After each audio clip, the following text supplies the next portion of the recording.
सालेपुर और निश्चिंतकोइली ब्लॉक रे अनेक शिक्षानुष्ठान छबिल मधु वर्णबोध सह फास्टेड किट प्रदान कला रोटारी क्लब ऑफ कटक अभिनव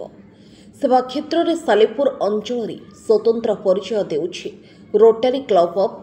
कटक अभिनव और समाजसेवी विश्वनाथ पंडा। घटनार प्रकाश माँ माटी मातृभाषा लड़ई को शाणित करने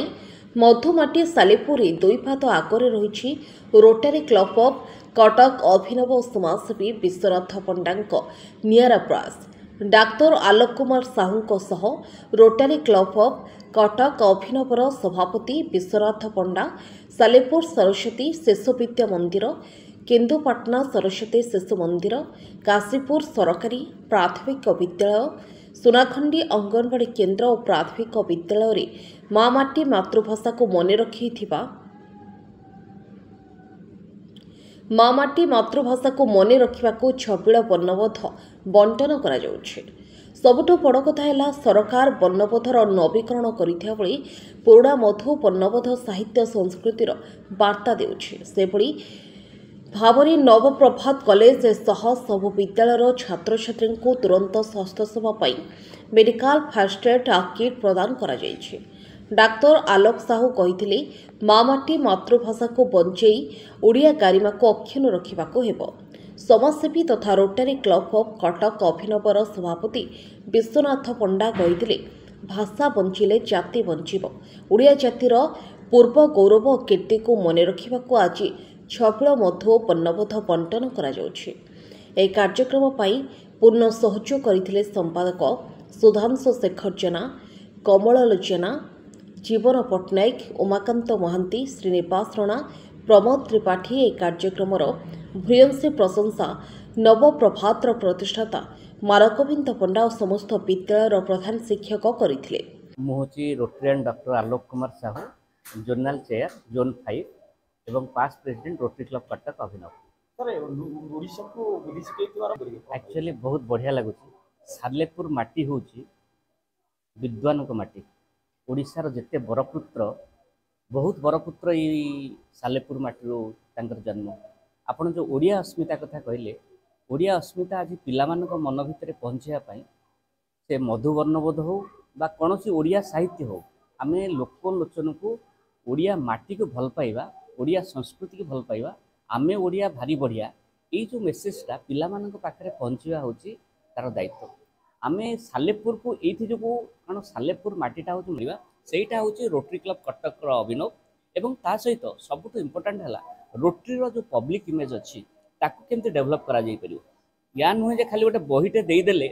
जे आमे पिलार परिवर्तन हो नुह छबिल मधु वर्णबोध बही गोटे सुंदर बही कौन ना परिवर्तन है सेटा जी इम्पोर्टाट नुह इम्पोर्टाट हूँ से बही भितर जी जिनस अच्छी जो युक्ताक्षर टू आरंभ कर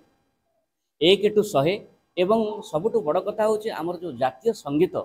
पिलामानक भितर उद्रेक करवा पिलामाने ताको भल भाव जानिबा एटा हूँ आमर विशेषत्व। तेणु आज बहुत खुशी सालेपुर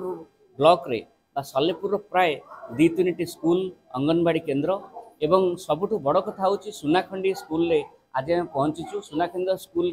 पिलामानक सहित तांकर शिक्षक माने बहुत कोऑपरेटिव एवं भल लगिला जे एते संख्यक पिला एवं शिक्षक मानकर साहाय्य सहयोग गोटे अनुष्ठान पाई एटा गोटे बड़ जिनस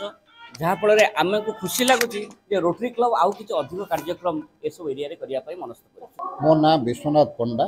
मु रोटारी क्लब ऑफ कटक अभिनवर सभापति अच्छी। गोटे छुटिया कथा कहबी अतीतर इतिहास को न पढ़िले आमे हुए तो आमर निजर परिचय सृष्टि करि परिबानी। मधुबाबूंकर जो थिला छबिल मधु वर्णबोध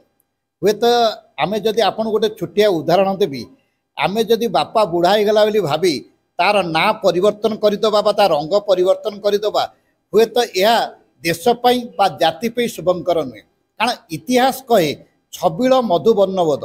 तेणु ताकू सरकारंकर को दृष्टिकोण से परिवर्तन कर हुए तो मु कहीपरि कि बर्तमान मानव समाज कहीपरि भी शिक्षाविद माने कहीपरि किंतु सबुठारु बड़ कथा होउची आमे प्रथमे से उत्कल समाज आम होती ओडिया भाषीर ओडिया भाषा लोक आमे प्रथमे जानते छबिल मधु वर्णबोध। वर्तमान सरकार ताको विज्ञापन कर किंतु प्रचलन करना तापई जेतिके आईन कानून बा प्राधिकरण रही करने समय लगे तथापि आमे सही पुराणा इतिहास को पढ़ू मधुबाबू जे तुम परी छोट पिलाटीए गाँ चाली चाटसी चेहराटी तार डौल डाउल बुद्धि रे तार सरिकी तेणु एते सुंदर कथा को जोटी जुत्ताकार ठार आरंभ करी जातीय संगीत पर्यंत सबू छबिल मधुबर्णवोधर दि जाइए ता अर्थ मधु कहीं कहुपर जो बिलई चिन्ह को हरिण चिन्ह होती बिलई कथा तो आप बुझे बोली से चिंता करते तेणु सरकार चेष्टा प्रचेषा रहू किंतु आमे वर्तमान सुधा जेतल जाके सरकार विज्ञापन कार्यकारी न होईची आमे सही छबिल मधुबर्णबोध को देश रे राज्य रे ग्रामांचल समस्त जगह आमे मातृभाषार प्रसार और प्रचार पर चेष्टा करुचु आउ ए Rotary club Cuttack Abhinav and Rotary international club निश्चित भाव में यार प्रयास जारी रखिबो आउ आमे आशा करुचु से निश्चित भाव में पिला मानक मनरे मातृभाषार